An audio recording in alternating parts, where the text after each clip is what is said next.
Bienvenidos a un nuevo capítulo de podcast y hoy tengo el agrado de presentar a Martín Reynoso, experto en mindfulness y autor de Mindfulness, la meditación científica. Hola Martín. ¿Cómo estás? ¿Cómo andás? Gracias por la invitación. No, gracias a vos por venir. Y bueno, ¿qué es mindfulness? Bueno, mindfulness tiene como una doble acepción. Por un lado, mindfulness es una cualidad que todos tenemos de poder estar como atentos y conectados con fenómenos cotidianos o con personas. Es una cualidad atencional y también de actitudinal, podríamos decir. Esa es una forma de definirlo.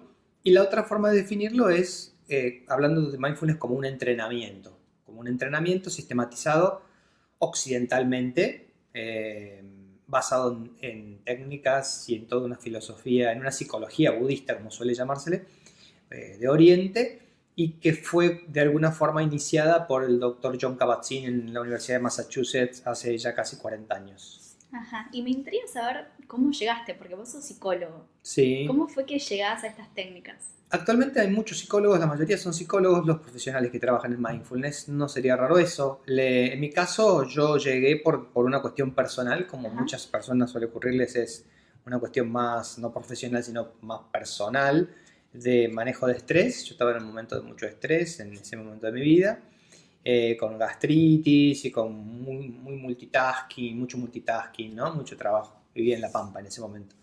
Y conocí a alguien que me indicó que estaba empezando este movimiento en Argentina y que tenía la práctica de la meditación como centro y que era de alguna forma una actividad que tenía una base científica o tenía un reporte científico serio. Yo siempre me interesó la meditación, me interesaron las prácticas orientales y el Zen, por ejemplo, pero siempre veía mucho como de chanta o de esotérico en esto, ¿no? Entonces eso fue como un aliciente para empezar a incursionar e indagar en relación a qué era realmente el mindfulness, y así fue como hace casi ya 15 años, 2006, me inicié, 2005. En Buenos Aires te iniciaste. Sí, en realidad era el único lugar donde se estaba brindando era Buenos Aires, y yo estaba viviendo en La Pampa y empecé a viajar, ¿no? Y fue tan rápido mi interés y mi conexión con la gente que estaba haciéndolo acá, que eran los precursores, que a partir de ahí ya quedé como muy conectado con el equipo y a los pocos años me vine a vivir acá para trabajar. Ajá. ¿Y actualmente estás dando este programa para profesionales? ¿Querés contar un poco de lo que haces en INECO? Sí, nosotros trabajamos en dos lugares principalmente. Uno es INECO, que es el Instituto de Neurología Cognitiva, el lugar fundado por el doctor Facundo Manes. Y bueno, es un centro muy importante de trabajo clínico y también de investigación. Hay mucha sinergia entre investigación y clínica. Y nosotros trabajamos en la parte de bienestar, especialmente en programas a la comunidad y en capacitación a profesionales de la salud y profesionales en general, con mindfulness. Pero esa es una pata, y la otra pata del trabajo mío muy fuerte es la Universidad Favaloro, donde estoy como director del posgrado de mindfulness y sus aplicaciones a la salud, en conjunto con una colega que es Mercedes Méndez, que es también quien trabaja conmigo en INECO. Pero bueno, estas serían como las dos patas fuertes mías, pero actualmente estoy empezando a desarrollar un proyecto propio que se llama Train Your Brain, Mindfulness y Bienestar, y tiene que ver con el desarrollo del mindfulness un poco más intenso, más amplio, y con un desarrollo un poquito más profundo de lo que estamos haciendo actualmente, que no termina de expandirse tanto. Entonces consideré esta posibilidad de hacer este proyecto al cual voy a ir poco a poco dedicándome full time. ¿Cuál es la diferencia de este proyecto? Este proyecto va a tener 4 áreas, que van a ser el área de salud, el área de deportes, el área de educación y el área de empresas, parte corporativa, que va a ser una parte muy fuerte del proyecto, con distintos equipos, con personas que van a colaborar, digamos, en distintas áreas según su experticia. Y un poco la idea es esa de llevar más el mindfulness hacia todo lo que es bienestar, ¿no? En INECO nosotros hacemos una parte de bienestar, pero también tenemos un trabajo de asistencia a personas con distintas patologías. Y bueno, yo hace un tiempo que quiero moverme hacia principalmente bienestar solamente. ¿Y cuáles son los beneficios en el bienestar que uno puede observar haciendo esta técnica? Los beneficios reportados, bueno, hay muchos, pero te diría los procesos. Hay 3 procesos básicos en mindfulness que se habla mucho de ellos, que son, por un lado, el control atencional, que tiene que ver con mejorar mucho la autorregulación de la atención, momento a momento, partiendo de la base que nosotros estamos la mayoría del tiempo distraídos, la mayoría del tiempo lo que llamamos el wandering mind, esto de ir y venir con la cabeza divagando o mente errante, que tiene toda una explicación y que también tiene algunas cosas buenas como la creatividad, pero bueno, en algún punto se transforma en una modalidad nuestra de funcionar. Entonces, el control atencional por un lado, la regulación atencional, después la regulación emocional, que tiene mucho que ver con esto también, porque la atención es clave en la cuestión de las emociones. Y el otro proceso es el de la autoconciencia, ¿no? Hay una autoconciencia fuerte en mindfulness en relación al propio cuerpo, los procesos psicológicos, las emociones, al menos hay como un intento de descubrirse, de conectarse, de indagar de una manera compasiva, amable, ecuánime, en todas las vivencias internas que uno tiene, ¿no? Entonces un poco esos serían como los 3 procesos: atención, control atencional, regulación emocional y autoconciencia. Interesante. ¿Y eso lo vas a llevar en cada uno de los ámbitos que mencionabas? Con adaptaciones, Con adaptaciones. Claro que sí, con adaptaciones, sí. Perfecto. Sí. Te voy a hacer una consulta. Un tema que se habla mucho es las emociones. ¿Qué relación tiene mindfulness con las emociones? En cuanto a lo que hace a los programas de mindfulness estandarizados y más conocidos, básicamente se trabaja con un poco el reconocimiento de la emoción, ¿no? Con el darse cuenta de la emoción y con además de esa atención para darse cuenta, un awareness, un no querer cambiarla, al menos de manera manipulativa, sino como de una aceptación del estado emocional que uno tiene en determinado momento, ¿no? Eso no quiere decir que uno no pueda reconducir a veces esa energía emocional, pero en mindfulness se trabaja mucho esto de poder ser más consciente, sobre todo en esta conexión que nosotros llamamos cuerpo, mente y emociones, ¿no? Sensaciones físicas, pensamientos y emociones. En general consideramos que son las 3 patas principales nuestras y bueno, la emoción tiene un papel muy importante y sobre todo lo que mindfulness considera es que normalmente nosotros reaccionamos a estados emocionales sin estar conscientes de ellos y sobre todo en las emociones que podríamos llamar aflictivas, eso produce una amplificación del malestar, del rechazo, ¿no? De hecho, esa formulita budista que dice de que frente al dolor o frente al malestar uno genera a veces resistencia y eso produce el sufrimiento, sería como una buena síntesis de lo que el mindfulness considera el trabajo que normalmente nosotros hacemos con las emociones cotidianamente. Entonces es un poco aprender a ser más consciente, aprender a tolerarlas, sobre todo las displacenteras, y no pegarnos a las agradables o placenteras, y poder de alguna forma redireccionarlas con un cultivo más consciente de la atención en eso, ¿no? Eso a nivel general. Sí. Y algo que me gustaría preguntarte, porque yo hablo mucho de las sensaciones, me gustaría preguntarte a vos desde el mindfulness, ¿qué podés decir sobre la diferencia entre emoción y sensación? Bueno, es una buena pregunta. Yo lo que pasa es que mientras estoy hablando y pensando con vos en esto, estoy pensando lo que es del mindfulness más propiamente dicho y lo que es también mío, incluido en el mindfulness. Así que no sé qué querés que te responda.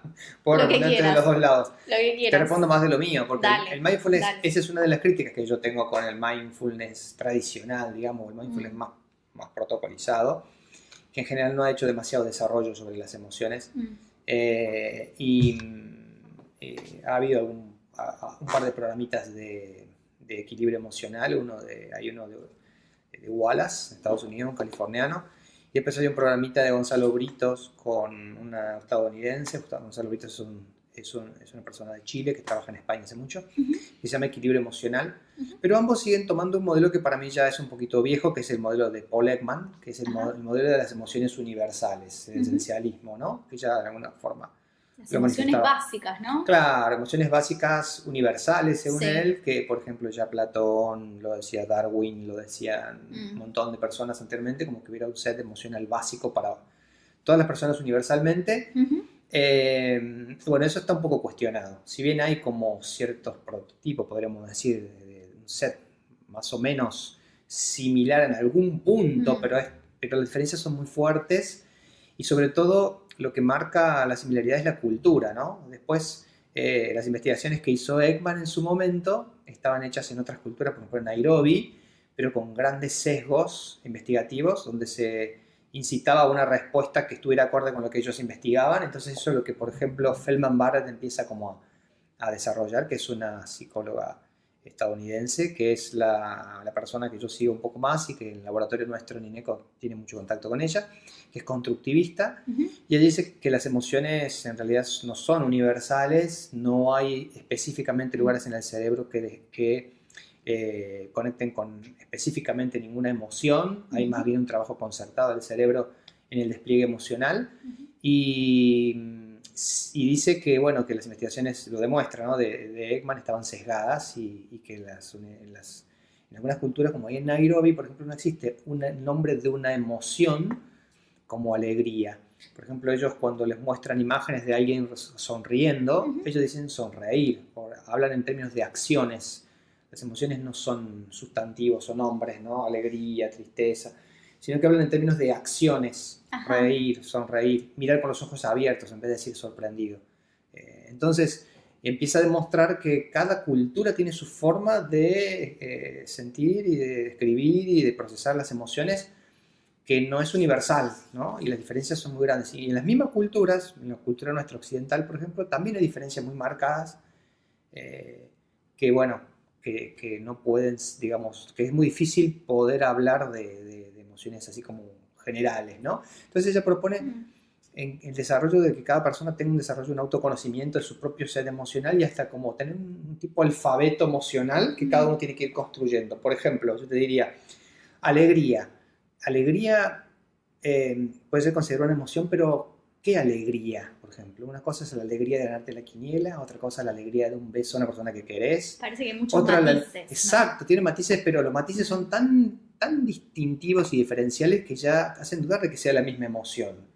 Lo que tiene en común es que es una emoción placentera y que genera cierta activación corporal por ahí similar en algún punto, pero después es tanta la diferencia. Y una persona entrenada en mindfulness tiene como la capacidad, ¿no?, de abrir un poco ese espectro de diferentes grados y de sensaciones y de emociones. Una persona bien entrenada en mindfulness, te diría, porque el entrenamiento básico de 8 semanas empieza a abrir las puertas a esa autopercepción. De hecho, la primera investigación que hicimos en INECO nosotros no nos dio bien. La primera investigación nuestra estaba dentro de un protocolo de una línea de investigación en INECO que se llama Heartbeat Detection, que es detectar el ritmo cardíaco. Y hay personas que tienen más capacidad para hacerlo, otras menos, y presumíamos que las personas que hacían un programa de mindfulness iban a tener más capacidad de intercepción, de interceptar el corazón, de sentirlo. Eso se va haciendo con un estudio que vos tenés que ir siguiendo con las teclas de una compu o el ritmo cardíaco tuyo que vos sentís, que vas como sintiendo, y no observamos diferencias significativas. Es decir, la persona que hace mindfulness en un programa de 8 semanas no tiene mejor interocepción del corazón que una persona que no hizo nada, ¿no? Ahí eran muy mínimas las diferencias. Y desde tu experiencia, ¿cuándo vos consideraste, luego de todos estos años de práctica, que vos de repente tuviste una cierta distinción o capacidad de autoobservarte que antes no tenías? Sí, yo marco, en mi caso personal, el mindfulness me sirvió después de un tiempo para tener un poquito más de sutileza en la interocepción, pero a mí me sirvió mucho cuando hice 2 retiros que hice de Vipassana, que es una técnica que podemos decir que es mindfulness de alguna forma, pero el Vipassana que yo hice, porque hay varios Vipassana también, está basado en la tradición de Joaquín, que es una tradición la más conocida universalmente, mundialmente, donde básicamente se trata de trabajar todo con la conciencia de sensaciones físicas. Perdón, ¿dónde hiciste ese retiro? Ese lo hice en Mendoza y después lo hice acá en Buenos Aires, porque hay 3 lugares donde se hace. Se hace en Mendoza, en Córdoba y en Buenos Aires. Y eso fue un entrenamiento de 10 días prácticamente en todo el tiempo en las sensaciones del cuerpo, ¿no? Entonces, eso te da como una sutileza y una profundidad interoceptiva bastante interesante, ¿no? Y vos empezando a comprender que la conciencia interoceptiva cada vez más profunda es también reguladora de lo emocional y en algún punto, bueno, te ayuda a estar con mucho más bienestar en tu vida, ¿no? Decías que Vipassana es una forma de mindfulness. ¿Cuál es la diferencia entre estas Porque hablando de mindfulness ahora como la cualidad universal de estar atento, ¿no? Sí, el Vipassana el Vipassana de Walking es una forma de estar especialmente atento a las sensaciones físicas, conectándolo obviamente con las reacciones emocionales y mentales que surgen, ¿no? No es solo que trabajas el cuerpo, pero sí es la técnica en sí, es estar interceptando todo el cuerpo de arriba abajo permanentemente. Entonces, en ese sentido sí podemos decir que tiene como una cuestión así bastante de cuerpo. Pero el mindfulness hace referencia como en realidad la palabra mindfulness, como te decía en la primera acepción, es como estar consciente momento a momento de lo que está ocurriendo en la experiencia tuya. Entonces podríamos decir que el mindfulness también sería hacer tai chi, qigong, el tiro con el arco y flecha. Hay muchas otras formas. Como que engloba muchas otras cosas. cosas. Podemos decir que engloba otras cosas también, ¿no? La cualidad mindful sobre todo, ¿no? Claro, hablándolo como cualidad. Claro, tal cual. Y otra cosa que a veces me preguntan, ¿cuál es la diferencia entre mindfulness y meditación? ¿Mindfulness implica meditación? Sí, pero meditación no implica mindfulness, exactamente, quizá podríamos decirlo así. Porque mindfulness es a ver, ¿cómo podríamos decirlo? Podríamos decir que mindfulness, ahora nuevamente siempre se me vienen las dos acepciones de mindfulness, ¿no? Mindfulness como cualidad general es más amplio que meditación, porque vos podés estar, digamos, de alguna forma podemos estar conectado, ahora prestando atención. Claro, de una forma más informal inclusive, ¿no? Ahora, como entrenamiento, el mindfulness es un tipo de meditación, ¿no? Ahora, si pensamos en la palabra meditación, la raíz medi es una raíz indoeuropea que quiere decir tomar la medida.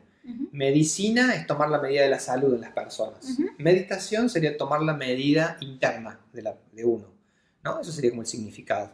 En ese sentido, meditación podemos también conceptualizarlo como una forma de estar atento a lo que nos está pasando, ¿no? Y si bien la visión tradicional es estar en una posición y estar en una coordenada tiempo y espacio solo principalmente, haciendo alguna práctica puntual, también podemos pensar en meditación como una forma de estar atento a lo que está ocurriendo a cada momento, y ahí se entrelaza mucho con el mindfulness, ¿no? Pero en general la palabra meditación es más amplia que lo que es el método mindfulness o el entrenamiento en mindfulness, ¿no? Y puede ir también para, uno puede estar meditando, haciendo tai chi, como decía antes, o haciendo, ¿no? Es como que depende. Una actividad, claro, una actividad donde vos estás atento. Ahora, hay otra diferencia que es más sutil, me parece que es, pero también es más clara, que tiene que ver con que hay muchas meditaciones o prácticas meditativas que están basadas en la concentración solamente. Y el mindfulness tiene una primera parte a veces en la práctica de concentración, en un punto o en algo, pero luego tiene una parte de lo que llamamos el monitoreo abierto, que es esto de abrir la atención a lo que te rodea, y que tiene mucho que ver con la aplicación también práctica del mindfulness en la vida cotidiana, ¿no? Por ejemplo, hay meditaciones en las cuales vos tenés que estar en un lugar silencioso, no puede haber ruidos, estás como de alguna forma en un cristal, ¿no? Meditando para que nada te interrumpa. Mientras que en el mindfulness, si hay un ruido, si pasan cosas alrededor mientras vos estás meditando, incorporás eso como parte de la práctica. Y asimismo vas como abriéndote a todos los canales de la percepción que están activos en ese momento. Sonidos, sensaciones, vibraciones, olores, pensamientos, actividades interna y cosas que pasan externamente, ¿no? Es más amplio al concepto de meditación concentrada de concentración. Algo que se me estaba ocurriendo ahora es, ¿hay alguna diferencia entre los beneficios de meditar concentrándome, no sé, en un punto o expandir la conciencia a todo lo que venga? Sí, hay diferencias. Fue de hecho lo que el Buda lo hizo cambiar de práctica meditativa. El Buda había hecho, cuando aprendió a meditar, básicamente cuando meditaba, todos esos años que estuvo de asceta, buscando un método que lo liberara, dijo que la concentración era un gran método para estabilizar la mente y para mantener la mente en un lugar. Y bueno, ellos hablan de niveles de concentración y él estaba en el más alto, había llegado al más alto que se enseñaban los yogis, pero que eso no lo liberaba aún, como que no sentía liberación de todo su mundo más interno. Del sufrimiento, Sí. de la reactividad. Y entonces él se dio cuenta que la forma de hacer eso era ampliar la conciencia, no solo de un punto, sino de una forma más amplia todo lo que lo rodeaba y hacer este monitoreo abierto, en el cual el cuerpo también era muy importante, ¿no? Todo el cuerpo. Entonces un poco la diferencia es esa, que las meditaciones de concentración suelen tener un efecto más de justamente de absorción, de cierta calma también, porque te calman, pero no mucho más que eso, ¿no? Pareciera que no son de interacción. Y se dificulta mucho practicarlas en settings o lugares donde no hay estas condiciones de tranquilidad, de silencio, de cosas, ¿no? Aunque hay personas que pueden ser meditadoras de este tipo de meditación y generar ciertos cambios personales, pero en general no es tan fácil ese paso, ¿no? Claro. En cambio, en la práctica del mindfulness nosotros enfatizamos desde el principio esto de, además de tener cierta capacidad concentrativa, que es lo que te va a servir de base para todos los procesos de práctica meditativa, ese poder ir como llevándolo a ámbitos de interacción continuamente, ¿no? Y entonces ahí tenemos muchos ejercicios de práctica informal. Cuando vas al banco, cuando vas caminando, cuando vas a comer, cómo puedes llevar la atención. Ya que estás diciendo, perdón, te interrumpo. Para los que nos están escuchando, que capaz están en la ruta, volviendo a casa, ¿cuál es, no sé, una técnica simple que puedan estar haciendo ahora? Bueno, lo más simple y también, pero lo súper concreto, como tangible para empezar, es la respiración, ¿no? La conciencia en la respiración, a veces cambiándola algunas veces, observando cómo entra el aire, cómo sale, sintiendo en los 3 lugares donde nosotros sentimos, que es en las fosas nasales, en el pecho y en la zona abdominal, el proceso respiratorio continuo, toda nuestra vida que hacemos. Después también pueden ser las posturas corporales, si estás sentado, si estás parado, sentir los apoyos, conectar bien con los apoyos, todo tiene que ver con el cuerpo mucho. Y otro aspecto, por ejemplo, es observar cómo está tu mente, si está enfocada o está muy distráctil y pensando en muchas cosas, ¿no? Y entonces tratar de traerla cada vez que se va y volver al momento presente a través de alguna respiración o alguna forma de poder volver al momento en el cual estás a través, sobre todo del cuerpo, usamos mucho el cuerpo en eso. Entonces, por ejemplo, una persona en una oficina podría estar haciendo mindfulness las 8 horas. Sí, por supuesto, estar haciendo mindfulness quiere decir que también puedes estar trabajando, puedes estar haciendo cosas, ¿no? Generalmente nosotros sugerimos que más allá de que la actitud mindful prevalezca las 8 horas, cada tanto uno tenga alguna pequeña pausa, de cerrar los ojos, respirar, quizás una vez por hora, cada 2 horas, levantarte, dar unos pasos con atención plena, estirar tu cuerpo, esas serían como las llamadas pausas mindfulness, ¿no? O la pausa mindful, es un concepto que se usa mucho. Sí, y lo último que te pregunto es, ¿qué podemos hacer para recordar hacer estas técnicas? Muy interesante, ¿no? Lo que decís, porque mindfulness es un poco... La palabra mindfulness quiere decir también recordar, volver a tomar conciencia, ¿no?, de nosotros. Y uno de los grandes problemas que tienen las personas que hacen nuestros cursos es cuando terminan es cómo mantener la práctica, porque el automatismo del día a día lo consume. O también inclusive cuando están empezando a practicar mindfulness, esto de recordar que están haciendo el programa, que están haciendo la práctica. Bueno, ese es el gran problema nuestro, que mindfulness es una práctica anticultural. Entonces cuando vos salís de un lugar o entras a un lugar, lo que percibís son personas que no son mindfulness, digamos, y la vida no es tan mindful, a no ser que estés en la naturaleza. Entonces hay como distintas formas. Antes usábamos mucho los carteles en la casa, en la heladera, ¿no?, en la agenda, escribirte atención plena, o momento a momento, o mindfulness, o lo que fuera. Y ahora en este mundo más moderno, sobre todo mucho con empresas, usamos el tema del celular, como activar algunas alarmas de recordatorio para momentos puntuales del día, 2 o 3, en los cuales uno hace una pausa mindful. Cuando ve que dice atención plena o mindfulness, vos ves en el celular, ¿viste? Decís, bueno, a ver, 2 minutos de atención plena, de alguna forma, respirando, caminando, sentándome y sintiendo mi cuerpo, como sea, y tomar un poco la medida de cómo estás en ese momento, sentirte. ¿no? Claro, no hace falta hacer nada, simplemente observarte tal es una cual actitud estés más en el momento. contemplativa que de hacer, ¿no? De intervención. Sí, es más contemplativo, pero por supuesto que esto no sirve tanto como tip, sino que tiene que ser algo que vas como de alguna forma entrenando, ¿no? No es un tip de decir, bueno, sentate, cerrar los ojos y... Una habilidad, es un músculo. Exacto, hay que entrenarlo. Sale de alguna forma cuando uno también va haciendo otras prácticas y cuando uno está como dentro de un proceso de aprendizaje. A pesar de que todos tenemos ese acceso a poder intentar estar en un momento de pausa, ¿no? Pero funciona mucho mejor cuando uno tiene un entrenamiento. Es como que ya hay un potencial acumulado en el cerebro. Están los firings o los encendidos en el cerebro que te facilitan, claro, que te facilitan hacer eso en ese momento cuando decidís cortar.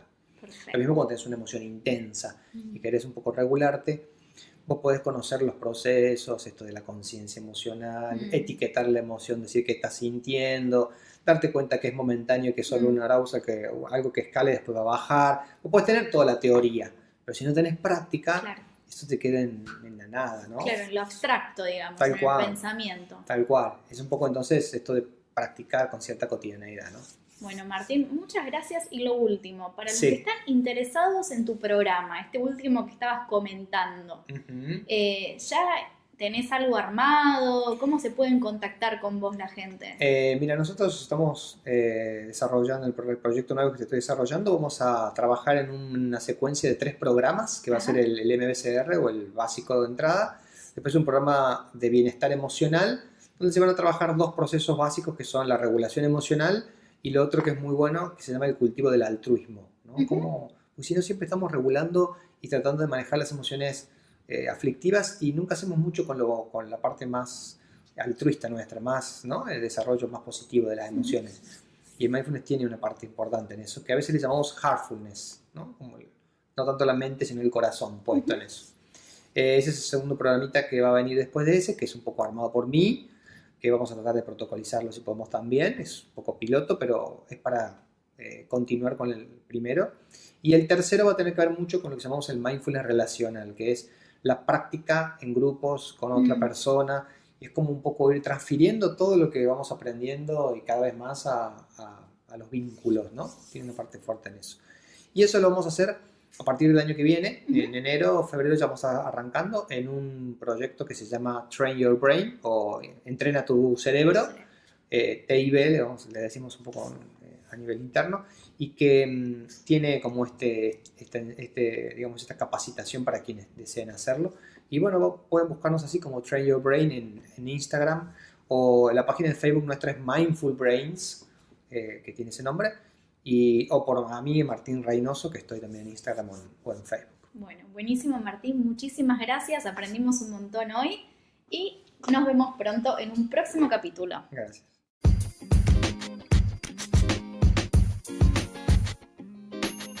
Un podcast destinado para todo aquel que crea que la mente no está en la cabeza.